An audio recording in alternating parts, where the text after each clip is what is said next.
Hello. 3 things I never thought I'd experience in my lifetime. 1. Driving an Uber. 2. Watching my wife climb into my car, thinking she was about to meet her lover. 3. Realizing she wasn't just a cheater, but an absolute idiot. I never expected my marriage to end in the front seat of a Toyota Camry, but here we are. It's funny how life gives you little nudges, like a cosmic bartender handing you a drink you didn't order but probably deserve. My name's Ethan Walker, and up until last week, I was just another happily oblivious husband, coasting through life, confident in the love of my beautiful wife, Madison. Madison and I had been together for 8 years, married for 5. She was the type of woman people noticed, not just because she was stunning, but because she had that effortless charm that made strangers want to tell her their life stories. She worked in PR, which was perfect for someone like her. She could make a bar fight sound like a networking opportunity. Me? I worked in IT, which meant I spent most of my days fixing problems other people created and wondering why nobody reads the damn emails I send. Our life together was comfortable. We had a nice place, 2 dogs, and a shared calendar app that kept our lives in sync. At least, that's what I thought. Looking back, there were signs. Small things, easy to miss if you weren't looking. A new perfume she never wore around me. Late nights that became early mornings. That subtle shift in behavior when someone is keeping secrets, like the way she started leaving her phone face down, as if the screen might betray her. But I wasn't looking. I was an idiot. Then came the credit card statement. Most guys find out their wives are cheating the old-fashioned way, texts, lipstick on the collar, or some tragic misstep like finding a condom in the glove box of a car that hasn't seen action in months. My wake-up call came in the form of a charge to a fancy hotel downtown, time-stamped at 3:42 p.m. on a Tuesday. Now, I don't know about you, but I've never known a work meeting that required a penthouse suite and a bottle of Dom Perignon. Unless, of course, team-building exercises have evolved in ways I don't understand. Still, I wanted to be sure. So, instead of confronting her, I did what any reasonable man would do. I pretended nothing was wrong and started doing my own investigating. First, I checked her location history. Don't let anyone tell you Google isn't a snitch. Turns out, Madison had a recurring appointment at a particular hotel every other Tuesday for the past 3 months. Not exactly Mensa-level deception, but hey, cheaters aren't known for their creativity. Then, the final piece of the puzzle, her Uber receipts. Oh, yes. Because my sweet, intelligent wife wasn't driving to her infidelity. No. She was riding in style on my dime, no less. The app showed multiple rides to and from the same hotel, but one detail stood out. She had a scheduled ride for the next Tuesday. At that moment, the wheels in my head started turning. If Madison was going to meet her mystery man, then I had 2 options. 1. Confront her in the hotel lobby like some dramatic rom-com villain. 2. Get creative. I chose option 2. I wasn't about to waste a perfectly good moment of poetic justice. If she wanted an Uber to her secret rendezvous, then by God, she was going to get one. And that's how I, a man who hadn't driven anyone but himself in years, suddenly found myself signing up as an Uber driver. There's something profoundly unsettling about realizing your reality isn't what you thought it was. It's like staring at a puzzle you've spent years putting together, only to realize some of the pieces don't fit, never did. And yet, you were so convinced of the picture forming before you that you ignored the jagged edges, forcing them into place. That's where I was, staring at the pieces of my marriage, slowly realizing that Madison had been forcing her own pieces into our story, and I had been too blind, or maybe just too trusting, to notice. After I saw the hotel charge on our statement, I spent the next few days bouncing between rationalizing it and letting suspicion consume me. It had to be work-related, right? Maybe a last-minute business meeting or some PR event that required a fancy venue. But my gut wouldn't let it go, gnawing at the edges of my thoughts, whispering that something was off. Madison wasn't distant, at least not in the obvious ways people describe before an affair is discovered. She still smiled when she saw me. She still laughed at my dumb jokes. But there was a subtle shift, one I hadn't wanted to acknowledge until now. She was always busy, not in the way life naturally demands, but in a way that felt curated. Like she needed to make sure she was unavailable at the right times, making herself seem occupied while something else was happening just beyond my line of sight. I started checking little things, not outright snooping. At least that's what I told myself. Just small observations. Her phone was always face down now, something she'd never cared about before. Her location sharing had been turned off on our mutual app. When I asked about her work, She kept her answers broad, vague, as if the details didn't matter. Then came the Uber receipts. I wasn't looking for them, I swear. I had opened the app to book a ride myself when I noticed it was still logged into her account. Old trips, saved destinations, timestamps. I clicked without thinking, scanning the history, and there it was. A scheduled ride. For next Tuesday. To the same hotel. I sat there, phone in hand, staring at the confirmation message like it was some kind of cosmic joke. She had already planned it. Not a mistake. Not a one-time thing. A routine. The knowledge settled over me like a thick fog, muting everything else. My first instinct was to confront her, to demand an explanation, to force her to look me in the eye and admit what she was doing. But something stopped me. A different feeling, colder and sharper than the anger bubbling beneath my skin. I didn't just want the truth. I wanted her to know that I knew. And so, I made my own plan. I signed up as a driver. Not because I needed the money. Not because I had suddenly decided to explore a new career path. But because I wanted to be the one who picked her up. I wanted to see it firsthand. The moment of realization. The slow unraveling of her perfectly constructed lies. The process was laughably easy. Upload documents. Wait for approval. And just like that, I was officially an Uber driver. I didn't even take any real rides, just kept the app running in the background, waiting for Tuesday to arrive. And when it did, I watched. Her routine didn't change. She went about her day as if nothing was different. Kissed me on the cheek in the morning. Texted me casually in the afternoon. Told me she had a late work event in the evening, something about a last-minute client dinner. And then, at exactly 5:45 p.m., her request popped up on my screen.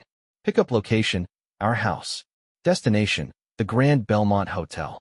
I accepted it immediately. Sitting in the driver's seat, gripping the wheel, I let the weight of the moment settle in. My wife, my partner of 8 years, had just unknowingly booked me to drive her to her own affair. There was a strange kind of poetry in that. I pulled up to the curb outside our house, my heart thudding steadily in my chest. My hands were steady, my face calm. But inside, there was a storm brewing. She was about to get in, and she had no idea what was coming next. Sitting in my own driveway, watching the front door, I felt the surreal weight of it all settle in.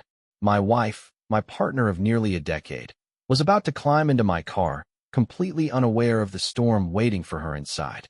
A minute passed, then two.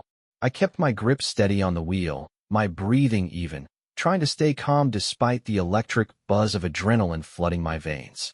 It was strange. I'd always thought if I ever found myself in a situation like this, I'd explode. Shout. Break things. But now that the moment was here, I felt cold. Detached. Then the door opened, and Madison stepped outside. She looked effortlessly put together, as always. That sleek black dress hugging her curves. Hair styled just right. The kind of effort she never put in for our nights out anymore. A small purse slung over her shoulder, heels clicking lightly against the pavement as she walked toward the car. I watched her through the rearview mirror as she approached, my pulse hammering in my ears. And just like I had expected, she didn't check the car, didn't check the driver. Just like that, she opened the door and slid into the back seat. "The Grand Belmont, please," she said casually, adjusting her dress as she got comfortable. I didn't respond. For a moment, I thought she might notice. Maybe she'd hear my breathing, recognize my cologne, something. But no, she was already distracted, reaching for her phone, opening a conversation I didn't need to see to know the contents of. I pulled away from the curb. Every instinct in my body was screaming at me to say something, to turn around and let her see my face, to ask her if her little business meeting was worth it. But I held back. Instead, I drove. Slow, deliberate, letting every second stretch out between us like a blade hanging over her head. She was so comfortable, so at ease in her deception, that it almost made me sick. The way she sat back, scrolling through her messages, occasionally smiling at whatever was on the screen. The way she didn't even glance up at the rearview mirror. I wanted her to squirm. So, I took the long way. I turned onto the main road, then detoured through the back streets, taking unnecessary routes that added minutes to the trip. It wasn't obvious enough to raise alarm, but enough that she finally glanced up, brow furrowing slightly. I kept my face neutral, gripping the wheel tightly, watching her out of the corner of my eye. She checked her phone again, probably the app, seeing the delay in arrival time. Still, she said nothing. I wonder if she was worried about being late for him. The thought made my stomach turn. Then, at a stoplight, something shifted. Out of the corner of my eye, I saw her look up at the mirror. Just a quick glance, probably instinct more than anything. But that half second was all it took. I saw her body stiffen. A flicker of hesitation crossed her face. She looked down at her phone, then back up at the mirror. I kept my eyes on the road, gripping the wheel just a little tighter. Silence filled the car like thick smoke. She swallowed, her fingers tightening around her phone. I could practically hear her heartbeat quicken, could feel the weight of her realization settling in. And then, finally, in a voice barely above a whisper, "Ethan?" I didn't respond. I just kept driving. The hotel was still 5 minutes away. 5 minutes left for her to sit there, drowning in the weight of what she had done. I wasn't going to make this easy for her. Not a chance in hell. The atmosphere in the car shifted from quiet discomfort to pure, unfiltered panic. Madison had recognized me now. That much was clear. The way her breathing turned shallow, the way her body stiffened in the seat, the way her fingers curled around her purse like she could somehow hold on to control, it was all there. The moment of realization. She hadn't expected this. She had expected another smooth Tuesday evening. A quick, effortless ride to the Grand Belmont. A night wrapped in silk sheets and whispered lies. And then, she'd come home, sliding into our bed like nothing had happened. Like I was a fool. Like I wouldn't notice the sin of someone else clinging to her skin.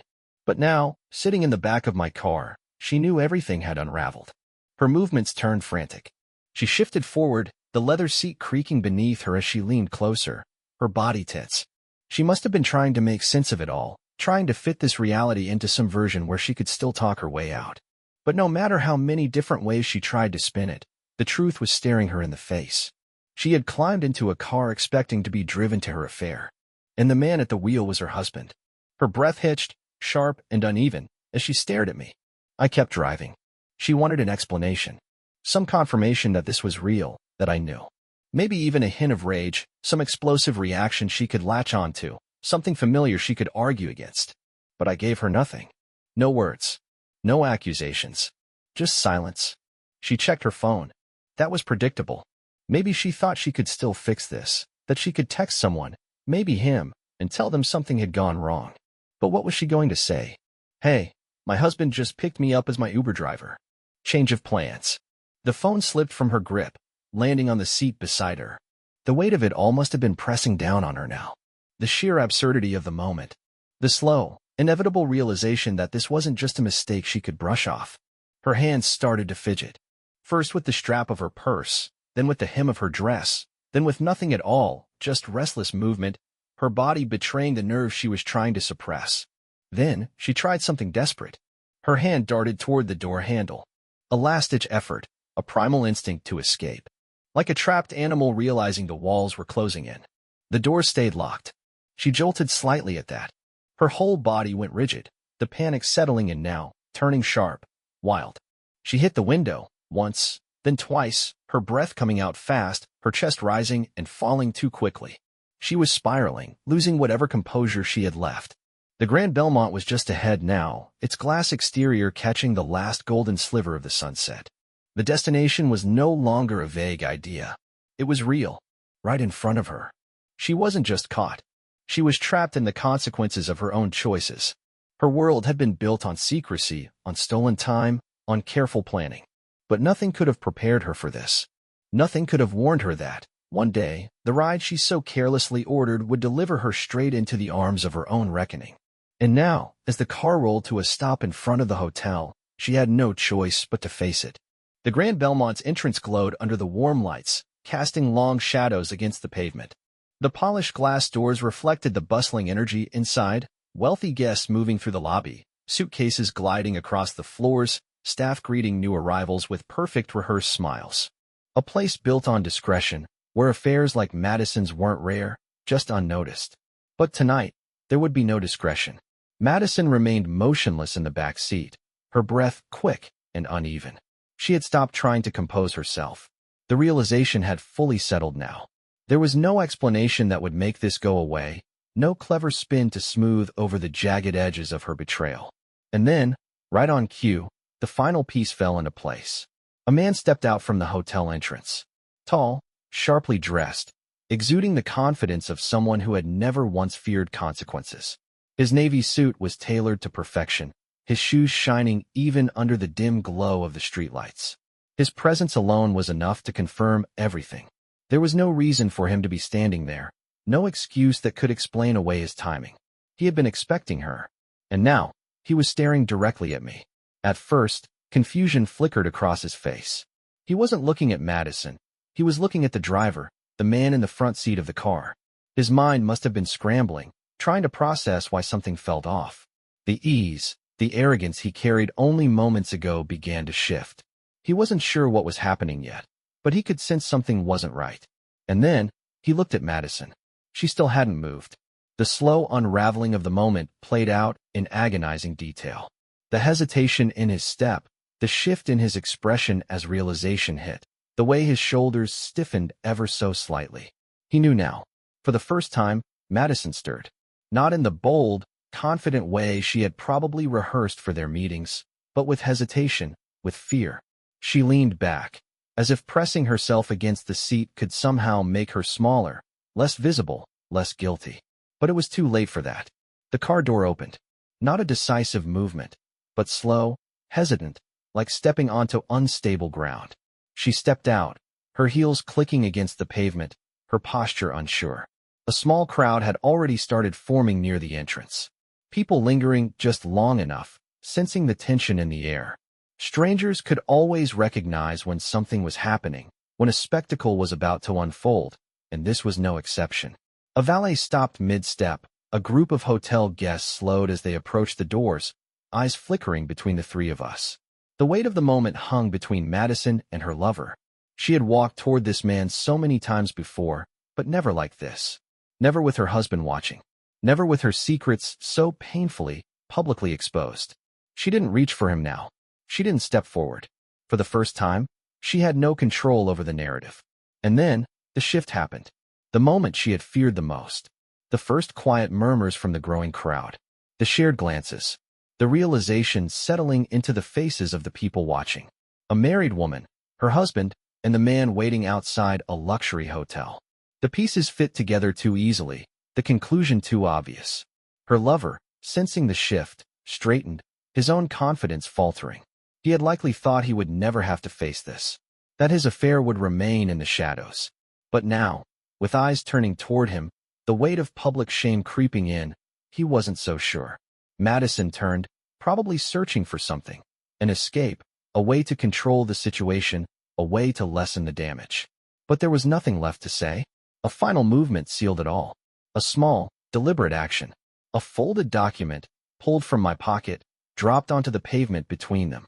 A quiet statement, heavier than any words could be. The divorce papers landed between them, stark white against the dark pavement. Madison's breath hitched, her body flinching as if the papers themselves had struck her.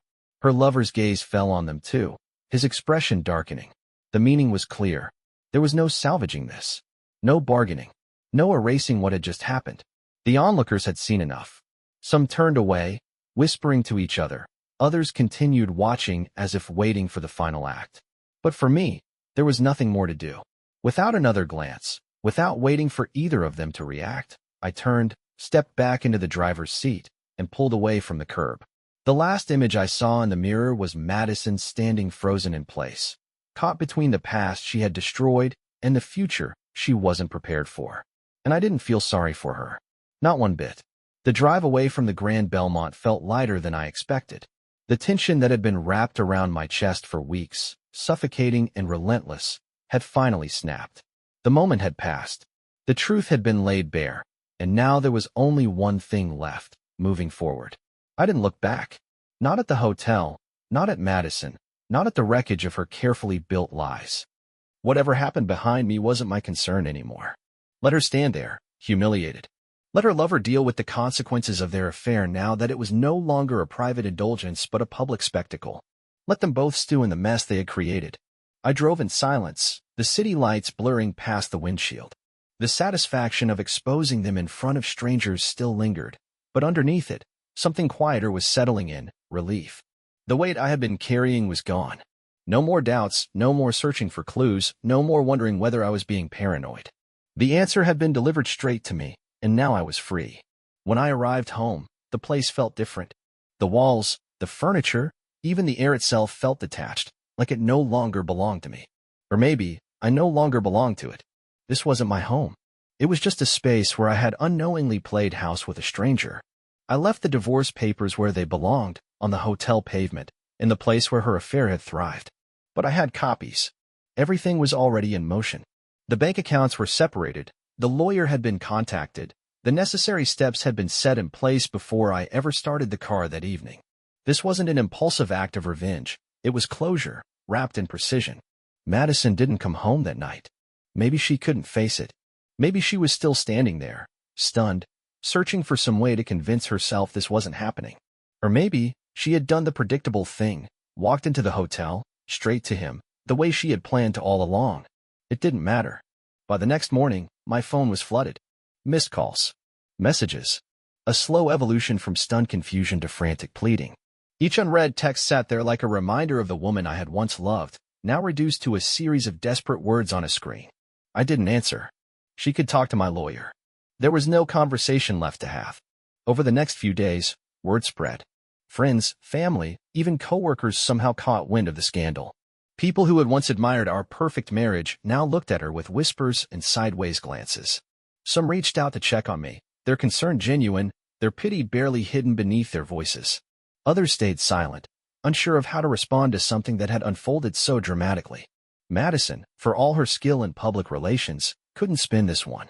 There was no damage control that could salvage her reputation, no clever wording that could rewrite what had been so clearly exposed. She tried, of course. Attempts to explain, to excuse, to shift the blame. Messages filled with the familiar desperation of someone who had finally realized the consequences of their choices were unavoidable. I ignored them all. Time passed, and with it, the sting faded. The house became just a house, then an asset to be divided, then a place I no longer needed. I packed up what mattered, signed the last of the documents, and walked away from it all. Madison and her lover? I never saw them again. I heard things, though. How their affair didn't last long under the pressure of reality. How she lost more than just me in the process. How the man who had been so eager to steal her away wasn't so eager to stay once the fantasy had crumbled. Karma had its own way of settling things. And me? I didn't look back. I just kept driving forward. Bye-bye.